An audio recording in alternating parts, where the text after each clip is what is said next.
Robbing kim? Robbim Alloh. Dining qaysi? Dinim Islom. Payg'ambaring kim? Payg'ambarim Muhammad sallallohu alayhi vasallam. Kitobing qaysi? Kitobim Qur'oni Karim. Tilaging nima? Tilagim iymon. Qiblang qaysi? Qiblam Kabatulloh. Millating qaysi? Ibrohim Halilulloh millatidanman. Kimning mazhabidansan? Imom Azam Abu Hanifa mazhabi. Do'stlaring kim? Do'stlarim chahor yorlar. Ular kimlar? Abu Bakr Siddiq, Hazrati Umar, Hazrati Usmon, Hazrati Alidir. Qachondan beri musulmonsan? Al-Misoqdan beri. Al-Misoq nima?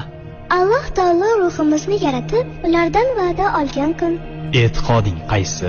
Ahli sunna va jamoa e'tiqodi. Kimni yaxshi ko'rasan? Alloh taoloni. Undan keyinchi?